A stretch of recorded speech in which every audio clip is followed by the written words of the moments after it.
Bagas itu anak kelas 10 di salah satu SMA negeri di Surabaya. Dari luar, dia kelihatan biasa aja. Tubuhnya kurus tinggi sidang. Rambutnya agak berantakan, kayak anak baru bangun tidur. Dan kacamata tipis yang bikin dia kelihatan seperti tipe kutu buku. Sebenarnya, Bagas bukan anak yang aneh. Dia cuma lebih suka baca buku daripada nongkrong di kantin rame-rame. Hobinya duduk di pojokan kelas sambil baca komik atau catat sesuatu di bukunya. Teman dekatnya pun bisa dihitung jari. Karena sifatnya pendiam itu, banyak orang salah paham. Mereka nganggep Bagas anak cupu, gampang diatur, dan bisa dijadikan bahan ketawaan. Awalnya, bulinya cuma sekedar olokan. Ada yang manggil dia prof, ada juga yang bilang kakek kacamata. Bagas biasanya cuma senyum tipis atau diem aja, berharap semua selesai. Tapi bukannya berhenti, justru makin parah. Pernah suatu pagi, pas Bagas baru taruh tas di bangku, ada yang sengaja nyembunyiin bukunya. Semua pada ketawa waktu lihat Bagas kebingungan nyari. Ada juga yang pura-pura baik. Gas, bukumu aku temuin di toilet. Padahal, jelas-jelas mereka yang naruh di situ. Bagas cuma bisa ngelus dada. Dalam hati dia bilang, ya udah, sabar aja dulu. Hari-hari berikutnya, bully makin gila. Ada yang narik sepatunya terus dilempar keluar kelas. Pernah juga saat upacara bendera, ada yang sengaja nyolek Bagas dari belakang, lalu pura-pura nggak tahu. Bagas jatuh ke depan, semua orang ketawa. Sampai akhirnya, kejadian yang bikin Bagas benar-benar nggak bisa lupa itu terjadi di kantin. Waktu itu jam istirahat, Bagas lagi duduk sendirian, sambil makan nasi goreng. Tiba-tiba, salah satu anak paling populer di kelas, namanya Randy, jalan ke arah dia, sambil bawa minuman es teh jumbo. Semua temennya ngikutin dari belakang. Randy senyum sinis. Gas, duduk sendirian mulu nggak bosan? Nih, biar rame. Tanpa mikir panjang, Randy langsung nyiram es teh itu ke baju Bagas sampai basah kuyup. Suasana kantin langsung pecah. Anak-anak lain ketawa. Ada yang rekam pakai HP, ada yang malah sorak-sorak kayak nonton pertandingan bola. Bagas berdiri pelan, matanya merah, tapi bukan karena nangis. Lebih kayak nahan sesuatu. Dia nggak teriak, nggak marah, cuman ngehapus sisa es teh dari kacamatanya, lalu tatap Randy tajam. Dengan suara pelan, hampir kayak bisikan, Bagas ngomong, "Oke, kalian bakal ingat ini nanti." Randy yang tadinya ketawa, tiba-tiba bengong sebentar. Walau cuma kalimat pendek, tapi nadanya beda. Semua yang dengar juga agak kaget. Karena Bagas biasanya nggak pernah ngomong kayak gitu. Sejak hari itu, ada sesuatu yang berubah di dalam diri Bagas. Dia bukan lagi cuman anak cupu yang bisa dijadiin bahan bully. Dalam hatinya, dia simpen satu tekad kuat. Dia nggak akan biarin dirinya diinjak-injak lagi. Sejak kejadian di kantin itu, Bagas berubah. Dari luar, dia masih kelihatan anak yang sama. Pendiam, duduk di pojokan kelas suka bawa buku.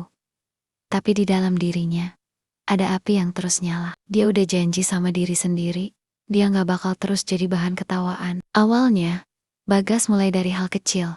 Dia belajar cara ngomong lebih percaya diri. Setiap ada pelajaran presentasi, dia nggak lagi cuma baca teks, dia latihan di rumah, berdiri depan cermin, biar suaranya jelas, dan matanya berani ketemu mata orang. Teman-teman kaget yang biasanya Bagas ngomong lirih kayak bisikan, sekarang dia bisa ngomong tegas. Selain itu, Bagas juga mulai ikut latihan bela diri di dekat rumahnya. Bukan karena dia mau bikin keributan, tapi dia sadar, kalau suatu hari, dia dipaksa hadapi situasi fisik, dia harus bisa jaga diri. Malam-malam yang biasanya dia pakai buat baca komik, sekarang sebagian dipakai buat latihan. Tangannya mulai terbiasa kena pukulan, kakinya mulai luwes kalau harus bergerak. Tapi yang paling pintar dari Bagas adalah caranya mikir. Dia sadar, kalau balas dendam cuma dengan marah atau berantem, itu sama aja kayak jatuh ke level yang sama, kayak para pembuli. Bagas pilih jalan lain.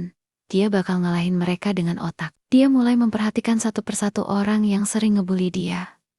Ada Randy, yang paling populer sekaligus paling usil. Dan ada juga Yudi, yang sering pura-pura ngajak bercanda, tapi ujung-ujungnya ngejek. Lalu ada dua orang lagi yang suka ikut-ikutan, karena takut dianggap nggak gaul. Bagas diam-diam catat kebiasaan mereka. Dia tahu, Randy sering bolos pelajaran terakhir, dan nongkrong di warung kopi. Dia tahu Yudi punya kebiasaan nyontek di setiap ulangan. Dia juga tahu salah satu dari mereka suka minta uang ke adik kelas dengan alasan patungan, padahal buat jajan sendiri. Semua itu Bagas simpan rapat-rapat. Dia nggak buru-buru buka kartunya. Dia sabar, nunggu momen yang tepat.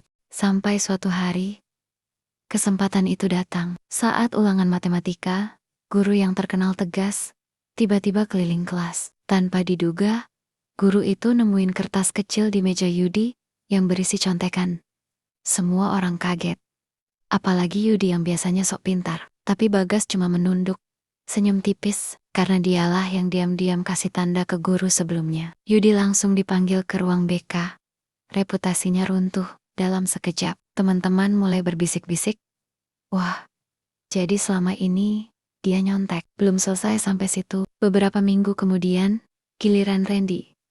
Guru piket dapat laporan, ada anak yang sering bolos jam terakhir dan nongkrong di warkop dekat sekolah. Pas dicek, siapa lagi kalau bukan Randy?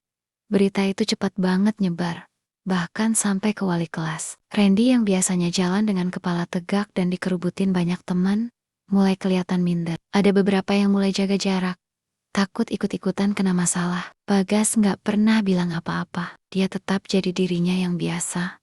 Nggak ada tanda-tanda kalau dialah dalang di balik semua itu. Justru makin banyak orang yang kaget dengan perubahan Bagas. Selain itu, Bagas juga mulai aktif di kelas. Kalau ada teman yang nggak ngerti pelajaran, dia bantuin. Kalau ada tugas kelompok, dia jadi orang yang paling rajin. Perlahan, orang-orang mulai respek. Dari yang tadinya dianggap anak cupu, Bagas sekarang dipandang sebagai anak pintar yang bisa diandalkan. Dia mulai punya lingkaran pertemanan baru. Teman-teman yang benar-benar tulus, bukan yang suka main-mainin orang. Sementara itu, para pembuli satu persatu mulai jatuh. Ada yang dipanggil orang tua, ada yang dihukum guru, ada juga yang akhirnya dijauhi teman-temannya sendiri. Tapi Bagas tahu, misinya belum selesai. Randy si pemimpin geng bully masih ada. Dan dia pasti nggak bakal tinggal diam. Bagas menatap kaca kamar kosnya malam itu. Matanya mantap, penuh keyakinan. Waktuku bentar lagi, Ren. Kamu pikir aku lemah?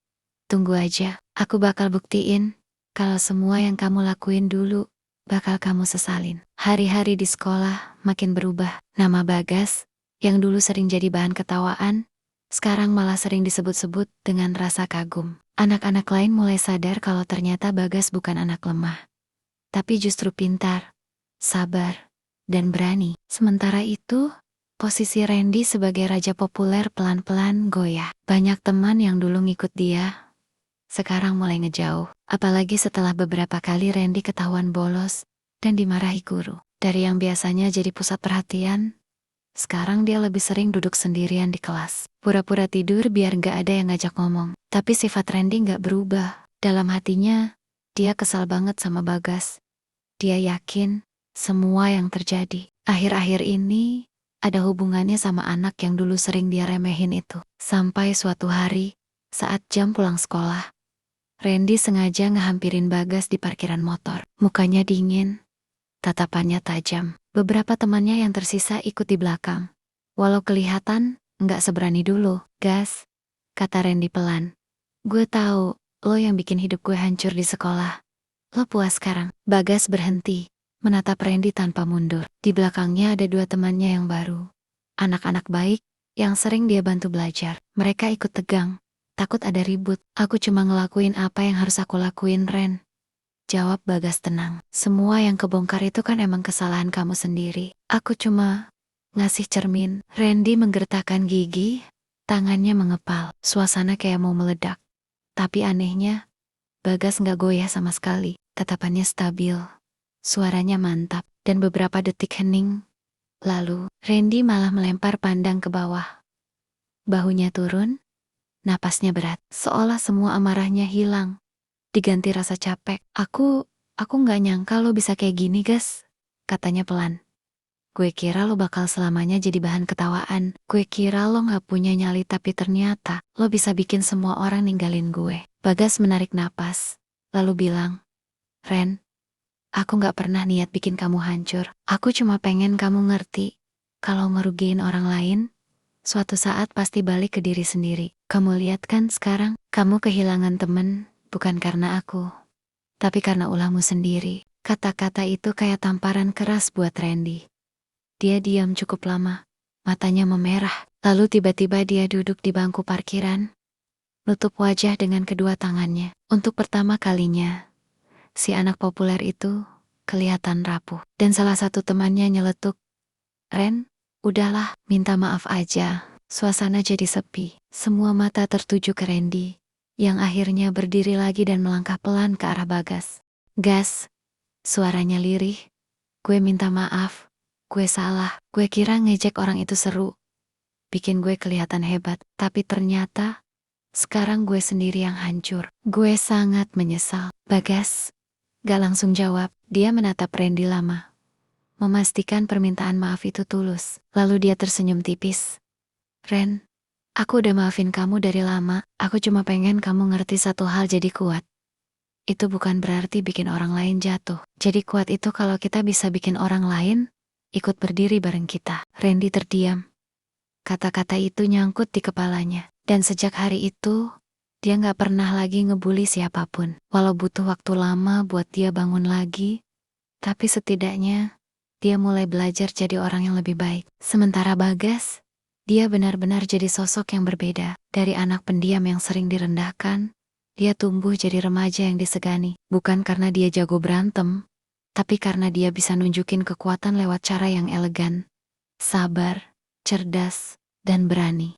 Pesan moral dari cerita ini adalah, kisah Bagas jadi pelajaran buat semua orang di sekolah itu. Anak-anak lain mulai sadar kalau ngebully cuma bikin masalah dan nyisain penyesalan. Guru-guru juga makin perhatian, biar kejadian serupa nggak terulang. Dan untuk Bagas sendiri, dia selalu ingat satu hal. Balas dendam terbaik bukan dengan kekerasan, tapi dengan bukti kalau kita bisa bangkit lebih tinggi tanpa harus menjatuhkan orang lain.